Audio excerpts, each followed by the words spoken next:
सोचिए, हमारे ही सौर मंडल में एक ऐसी दुनिया है जो कह सकते हैं नियमों से नहीं चलती। एक ऐसा ग्रह है जो उल्टा घूमता है और जिसका एक दिन उसके एक साल से भी लंबा हो। जी हां, ये कहानी है हमारे सबसे करीबी पड़ोसी शुक्र ग्रह की, जो वाकई में बहुत अजीब है। 5832 घंटे। जरा सोचिए ये नंबर क्या हो सकता है।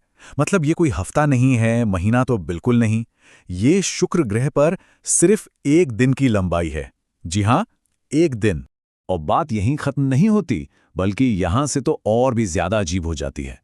शुक्र पर जो एक दिन होता है ना, वो पृथ्वी के 243 दिनों के बराबर है। लेकिन उसका एक साल, मतलब सूरज का एक पूरा चक्कर, वो सिर्फ 225 पृथ्वी दिनों में ही पूरा हो जाता है। हाँ, बिल्कुल सही सुना। शुक्र पर एक दिन उसके एक साल से भी लंबा है। तो सवाल तो यही उठता है कि आखिर ऐसा क्यों है? शुक्र उल्टा क्यों घूमता है और कैसे कैसे उसका एक दिन उसके साल से लंबा हो सकता है? देखिए, ये एक ऐसी पहेली है जिसने दशकों से सच में वैज्ञानिकों को बहुत उलझाए रखा है। अच्छा, तो इसका जो पारंपरिक जवाब था वो क्या था? देखिए, हमेशा से यही माना जाता रहा कि इसके पीछे कोई बहुत ही हिंसक घटना रही होगी। वैज्ञानिकों का यह मानना था कि अरबों साल पहले शुक्र से कोई बहुत बड़ा विशाल खगोलीय पिंड टकराया होगा और बस उसी टक्कर ने उसके घूमने की दिशा ही पलट दी। लेकिन क्या हो अगर ये जवाब गलत हो? इस पहेली को वाकई में समझने के लिए ना पहले ये देखना होगा कि शुक्र इतना अनोखा है क्यों। तो चलिए इसी पर बात करते हैं। शुक्र, एक ग्रहीय विसंगति। तो शुक्र के बारे में कुछ और बातें हैं जो इसे और भी अजीब बना देती हैं। देखिए, ज्यादातर ग्रहों के उलट ये घड़ी की सुई की दिशा में घूमता है। वैज्ञानिक भाषा में ऐसे कहते हैं रेट्रोग्रेड रोटेशन, मतलब उल्टा घूमना। और इसका मतलब क्या हुआ? इसका मतलब ये है कि वहां पर सूरज पश्चिम में उगता है और पूरब में डूबता है। और तो और, ये हमारे पूरे सौर मंडल में किसी भी ग्रह की सबसे धीमी घूमने की स्पीड है। तो अगर कोई टक्कर नहीं हुई तो फिर हुआ क्या? अब यहीं पर एक नया सिद्धांत सामने आता है। यह सिद्धांत बताता है दो शक्तिशाली अदृश्य ताकतों की कहानी जो शुक्र की किस्मत लिख रही थी। तो चलिए समझते हैं इसे, दो टॉर्क की कहानी। अब इससे पहले कि हम आगे बढ़ें, ये समझ लेते हैं कि आखिर ये टॉर्क है क्या।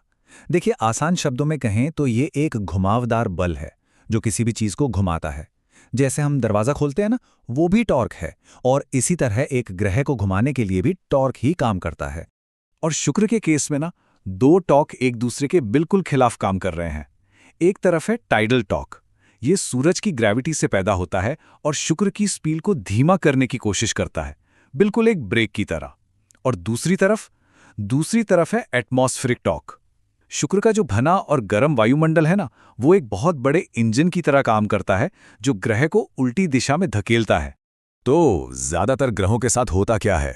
अगर किसी ग्रह पर शुक्र जैसा घना वायुमंडल नहीं है तो सूरज की ग्रेविटी यानी टाइडल टॉर्क वो जीत जाता है। ये फोर्स ग्रह की स्पीड को लगातार धीमा करता जाता है, उसे एक स्टेबल स्थिर अवस्था की ओर धकेलता है। और आखिर में क्या होता है? ग्रह टाइडली लॉक्ड हो जाता है, मतलब उसका एक ही हिस्सा हमेशा अपने तारे की तरफ रहता है, ठीक वैसे ही जैसे हमारा चांद हमेशा पृथ्वी की तरफ रहता है। लेकिन शुक्र की कहानी बिल्कुल अलग है। जैसे जैसे उसका वायुमंडल घना होता गया, इन दो ताकतों के बीच का जो संतुलन था ना, वो बदलने लगा। और यही हमें एक बहुत ही निर्णायक मोड़ पर ले आता है। और यहीं पर सब कुछ बदल गया। जैसे जैसे शुक्र का वायुमंडल घना होता गया, जो एटमॉस्फेरिक टॉर्क था वो और ज्यादा शक्तिशाली हो गया। इसके कारण हुआ ये कि जो पुरानी स्टेबल स्टेट थी वो अब अनस्टेबल हो गई और उसकी जगह दो नई स्टेबल स्टेट्स उभर कर सामने आईं। मतलब अब ग्रह के पास घूमने के नए ऑप्शंस थे। जो पुराना बैलेंस था वो हमेशा के लिए बदल चुका था। इस पूरी प्रक्रिया को पिचफोर्क बाइफर्केशन कहते हैं। इसे ऐसे समझिए, मान लीजिए कि ग्रह एक सीधी सड़क पर चल रहा था जो अचानक दो रास्तों में बंट गई। एक रास्ता जाता था प्रोग्रेड रोटेशन की तरफ, यानी आगे की ओर घूमना, और दूसरा रेट्रोग्रेड रोटेशन की तरफ, यानी पीछे की ओर। जो पुराना सीधा रास्ता था वो अब स्टेबल नहीं रहा था, तो ग्रह को अब एक नया रास्ता चुनना ही था। कह सकते हैं एक नई किस्मत। तो ग्रह ने कौन सा रास्ता चुना? यहीं से शुरू हुई उसकी एक धीमी और शांत मगर पूरी तरह से उल्टी यात्रा। तो चलिए देखते हैं कि आखिर ये हुआ कैसे। अब इस पूरी यात्रा को समझते हैं। जैसे जैसे वायुमंडल घना होता गया, ग्रह के घूमने की स्पीड धीमी होती चली गई। इतनी धीमी कि वह सब सिंक्रोनस हो गई, मतलब सामान्य से भी धीमी। और फिर धीरे धीरे ये स्पीड शून्य पर पहुंची और फिर उससे भी पार करके नेगेटिव हो गई। अब नेगेटिव स्पीड का क्या मतलब है? इसका सीधा सा मतलब है कि ग्रह ने उल्टा घूमना शुरू कर दिया।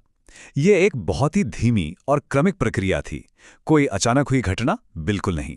तो सबसे महत्वपूर्ण बात क्या है? ये ही कि शुक्र को उल्टा घुमाने के लिए किसी बहुत बड़ी टक्कर की जरूरत ही नहीं थी। नहीं, बस एक घना होता हुआ वायुमंडल और उसकी धीमी स्थिर फिजिक्स ही काफी थी।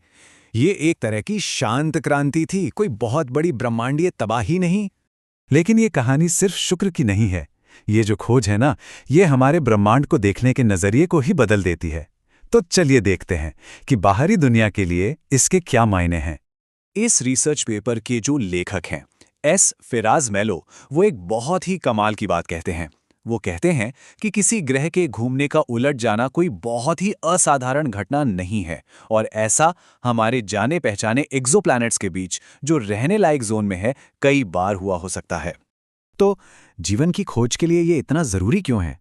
देखिए, पहली बात तो ये है कि इसका मतलब ये हुआ कि घने वायुमंडल वाले ग्रहों का उल्टा घूमना शायद काफ़ी आम हो सकता है। ये पृथ्वी जैसे ग्रह की हमारी जो धारणा है ना, उसे सीधी चुनौती देता है। और शायद सबसे ज़रूरी बात, ये एक धीमी सोची समझी प्रक्रिया है जिसका हम अंदाज़ा लगा सकते हैं। किसी अचानक रैंडम टक्कर के मुकाबले ये कहीं ज़्यादा भरोसेमंद है। और ये सब हमें एक आखिरी सवाल के साथ छोड़ जाता है। अगर किसी ग्रह के सबसे बुनियादी घुमाव को इतनी खामोशी से पलटा जा सकता है, तो रहने लायक दुनिया के और कौन-कौन से नियम हैं जो बस टूटने का इंतजार कर रहे हैं? शुक्र हमें बस यही याद दिलाता है कि ये ब्रह्मांड हमारी सोच से कहीं ज्यादा अजीब और अद्भुत है।